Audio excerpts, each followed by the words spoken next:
contributes the most to greenhouse gases, which means which activity or industry gives the most emissions, like carbon emissions? Deforestation. Deforestation, okay. Deforestation. So we had the answers: agriculture, deforestation. Any more answers from the audience, or should we reveal the right one? Yes, sir. Sir, go ahead. Industry. Okay, we had industry from sir. Any more answers? Transportation. And drum roll, what is the correct answer? It is actually transportation. So still huge round of applause. Round of applause for everyone. Because all four of you will be receiving the badge and your climate action poster. So you can collect these because we want to prove that it's not about getting the right answer. No, it's about coming up here that counts. So great job, and you can collect your awards. Yeah, you can collect it at the end, all right? But can we have a huge round of applause? Round of applause for everyone. This is just question 1. We want more of you to come up. All right, let's move on to question number 2. What is our second question? Can we move on to question number 2, sir? All right, let's move on. And what is this question? Let's move on to the next slide. Yes, now we have our second question. How long does carbon dioxide stay in? How long does carbon dioxide? Option B. I haven't even finished the question, but we got an answer. Let's hold on to it.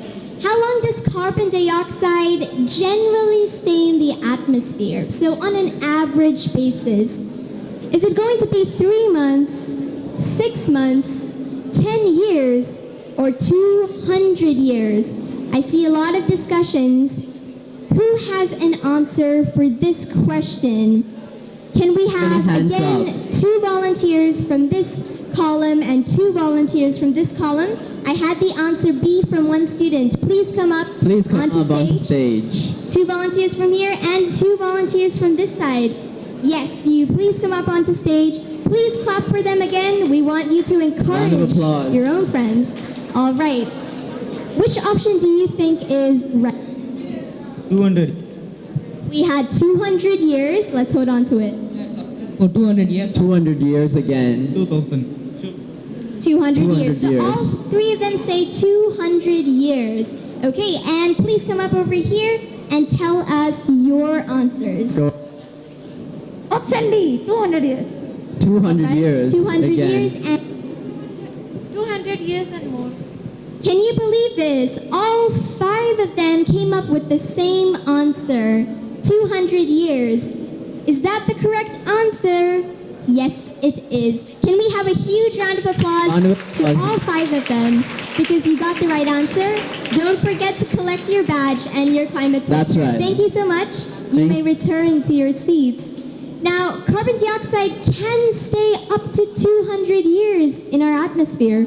So if you think about it, every single day we're releasing these emissions, and they're just staying there for years and years, contributing to trapping in heat and destroying our world or our planet Earth. So great job for those of you who answered this question correctly. Let's move on to number 3. What is our third question? What causes ocean acidification? We're looking for one specific word or 2 parts. What causes ocean acidification? For those of you who don't know what this problem is, it's just a problem that affects the aquatic life, marine life. It deals with when the pH of the sea decreases. Yes, can we have 2 volunteers again and 2 volunteers from this side? Not the same people. We want to see some new students come up. What is the main cause of ocean acidification? Do we have any volunteers? 2 from this side and 2 from this side. Please come up, 2 volunteers. I hear the answers, so please come up. Yes. Speak up. Please come up. Yes, what is your answer? It is the disposal of industrial waste into the riverbanks and seas, or dumping of industrial waste into the seas. All right, the dumping of industrial waste into the seas. Great answer. Please remain here. At least 1 more volunteer from this side. We're looking for one specific word, 2 parts. What could this be?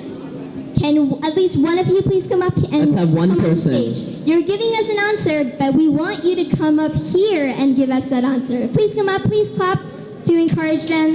Yes, and tell us what is your answer. Carbon dioxide. Carbon Carbon dioxide. dioxide, and what is your answer? The leakage of oils from the ships. All right, leakage of oil from ships. Now, if you think about it, all of the answers they said were actually correct in some part. But the main cause that we were looking for was answered by one of these three people, and that is carbon dioxide dissolved in oceans. So, can we have a huge round of applause for all three of you? Great job. Because again, it's coming up here that counts. You don't forget to collect your badges as you leave. Thank you so much. Thank you so return to much. your You can seats. get back. A main cause of ocean acidification is carbon dioxide dissolving into the oceans, and that's why we're trying so hard to decrease the amount of carbon emissions we're putting in. Okay, let's move on to our next question. What is now. our next question? Very interesting one. Where does more than half of the oxygen in the world come from? Where does more than half of the breathable oxygen come from? Note, oxygen can come from all of these places, but we're looking for the one that gives the most.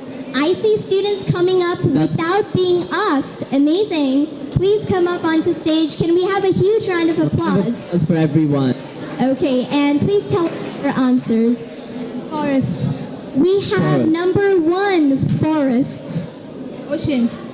Number two, oceans. Oceans, and it's mainly from that coral reefs and algae. All right, we had oceans and we had an explanation from coral reefs and algae. Let's hold on to that. Forest. Forests? The forest. Forest. Forest. All right. Now, yes, would you like to go? Go ahead. To. Before I reveal the right answer, I would like to say number one, I didn't even call students up to stage, but all of you are up here. So first, congratulations and great job for taking that initiative. But let's come to the answer here.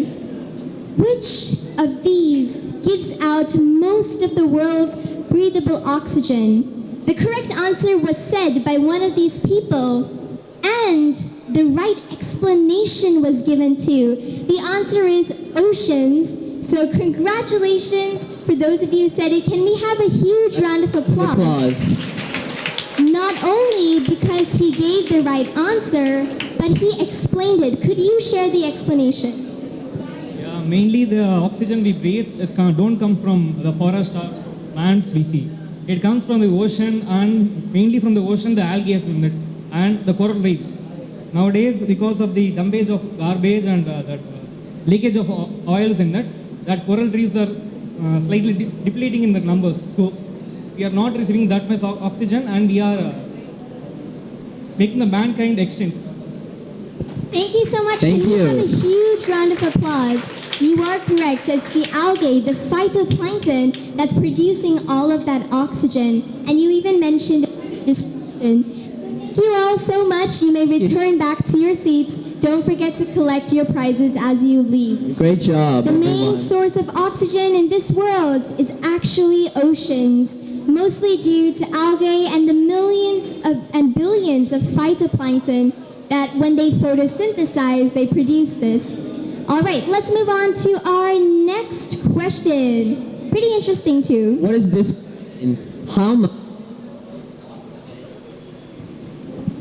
How much of the world's oxygen is produced by the Amazon rainforest? Okay, so the question is pretty simple. We're looking for how much of the world's oxygen is produced only by the Amazon rainforest. Do all of you know the Amazon rainforest here? Yes? Okay, that's good. Yes. And how much of oxygen does it contribute? Is it 10%, 1%, 50%, 20%? This time we're going to do a poll. I'm going to go through each option. If you think it's correct, we want you to raise your hand. Let's start with number one. Start with the first option. I think the answer is 1%. The Amazon rainforest rainforest only contributes 1% to the total oxygen. Can I see some hands raised? Do we have No any hands answers. up? Okay, go to option number 2. Option number 2 is 10%. Any hands up 10%. for this? I see around 20 hands raised. Okay, let's go to number 3. Number 3 is 20%. How many hands up? 20%. I see a majority of this audience, perhaps more than 60 to 70 hands up. Great. Let's move on to our last one, 50%. I see about 4 or 5 hands up. And what's really great is the fact that most of you sitting here got the right answer because it is 20%. So clap for yourselves for that. Amazing job. The Amazon rainforest contributes about 20% of the world's total oxygen. And it's so sad that the fact that so many forests, just like the Amazon rainforest, are burning. There are so many forest fires happening. There's so much destruction due to human or anthropogenic activities. And this just reminds us why we need to work on restoring our forests and our land. Okay, let's go on to our next question, possibly our final question for today. So we want all of you to answer this. That's right. This is the final question. Which is not a renewable resource? We need to have some answers for this one. I see a lot of you are trying to see. I heard an answer. Let me go through the options and then you can yell it out. Number 1, is it ethanol? I want to see or hear a yes. I don't hear anything. Okay. Number 2 is methanol. Any None. hands up for this? Any hands up or a yes? I see 1 or 2. Let's go to number 3, natural gas. Can I hear a yes or have your hands up? I see most of your hands up. Great. And what about hydrogen? Hydrogen. Any hands up? 1 or 2. Again, wonderful job because most of you got the right answer. It is natural gas that is not a renewable resource. So clap for yourselves. What do we mean by not a renewable resource? Renewable resources can be found in abundance. We can use them to power our energy over and over again. But non-renewable resources, the thing is that they're going to run out. Fossil fuels, natural gas is an example of a fossil fuel. It's going to run out at some point. And that's really dangerous because most of this world runs on fossil fuels. So when you think about it, there's so much innovation that's possible in this field of the environment. Working on renewable resources, sustainability, there are so many possibilities for you, each one of you, to contribute to. I know I said this was the last question, but let's go on to one more question before we end. I see some people are kind of relieved. That's right. great. Let's move on to our next One more one. question.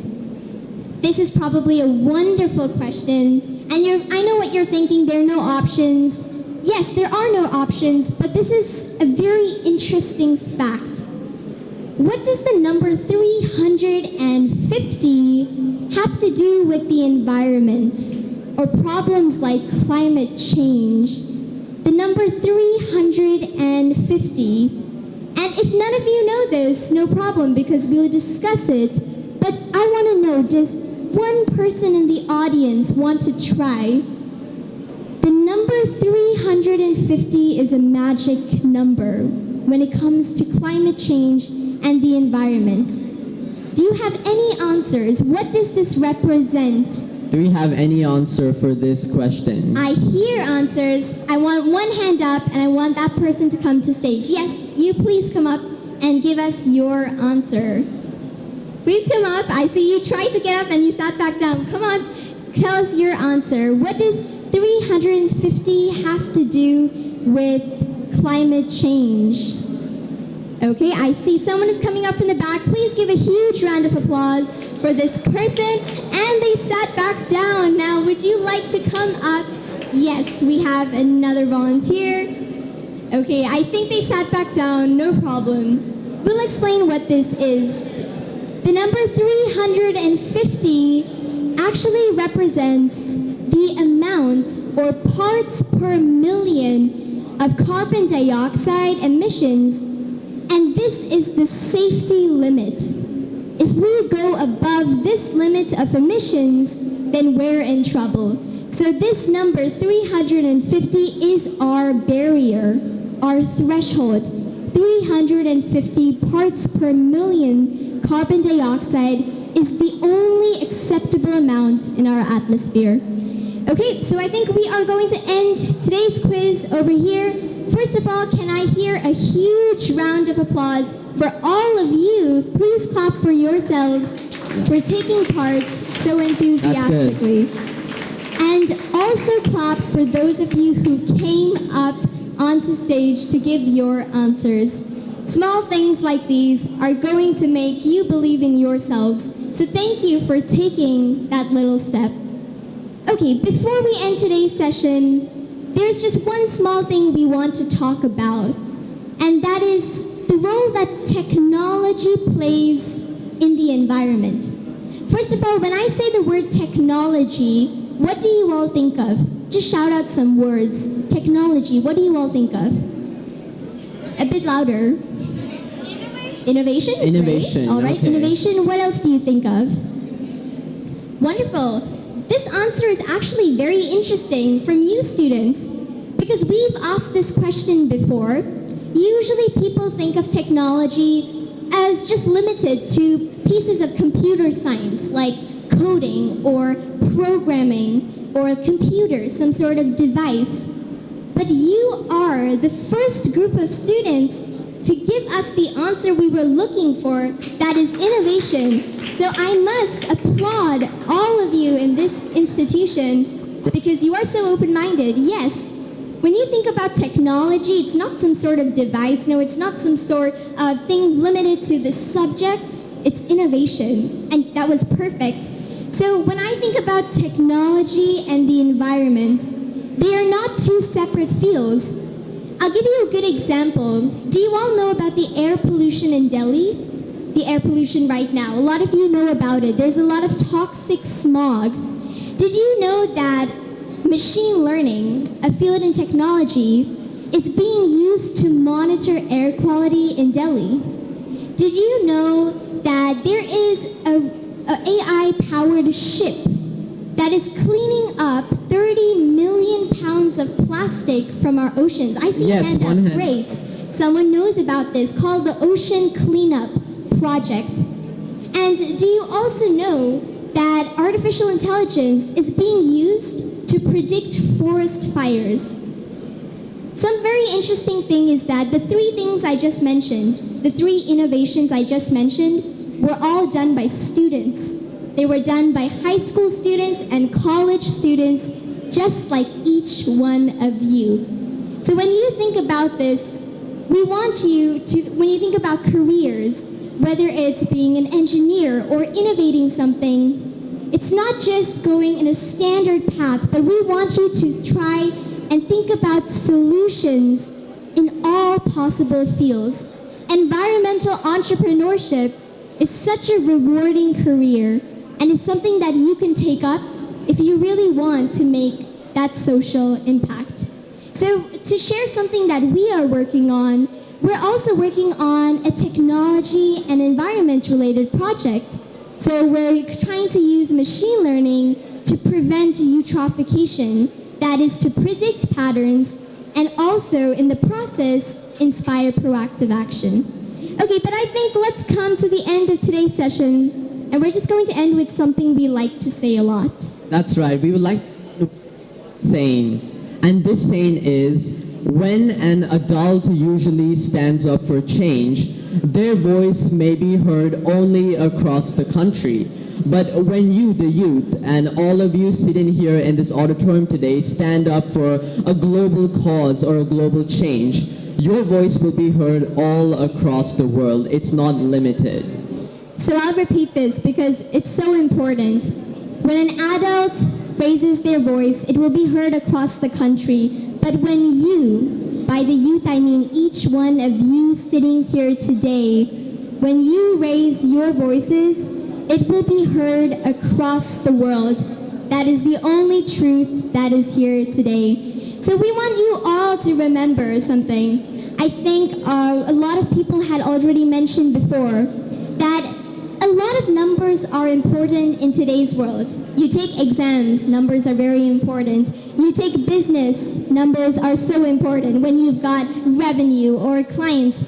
But can you all tell me, I think you should know by now, what is that one number that does not matter? It starts with the letter A. Age. That's Can we have a right. huge round of applause for whoever job. shouted that answer out? It is age. Age is the only number that does not matter. And as previously said, it should not be a barrier at all because you as the youth actually are more capable of making change. So we want to end today's session by making sure that each one of you realize that in order to be work ready in the future, in order to be capable of becoming leaders, you need to believe first. And I think we want to reaffirm this. In the morning, we took an environmental pledge. But now we want you all to just repeat something we like to call a leadership pledge.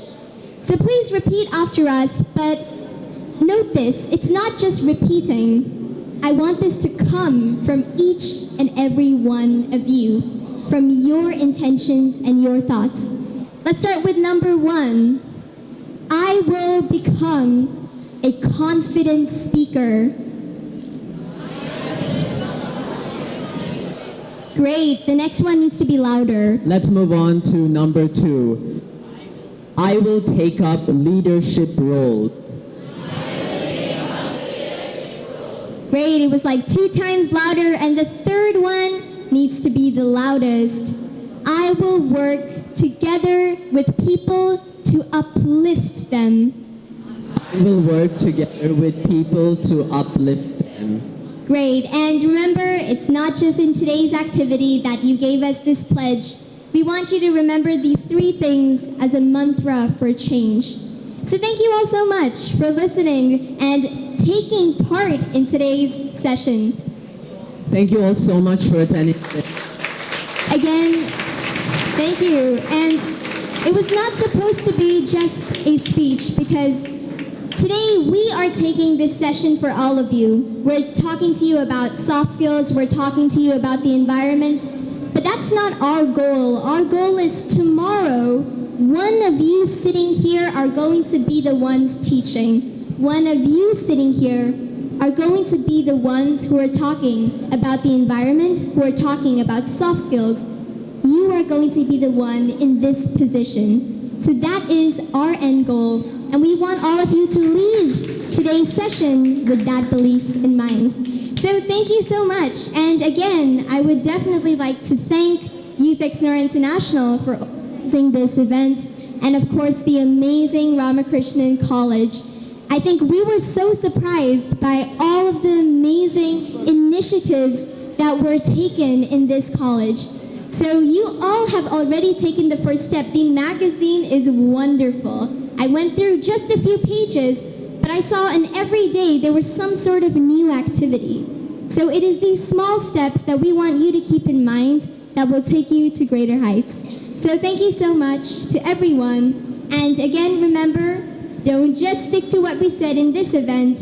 It's applicable throughout your lives. All right, so thank you so much, and we hope you enjoyed it, and we want you to leave with as 10 times more confidence as you came in, all right? So don't leave pretty tired. We want you to be super energetic when you leave too. Thank you so much Thank you, everyone. for attending today. We are honored and pleased to have such inspiring young minds as our chief guest.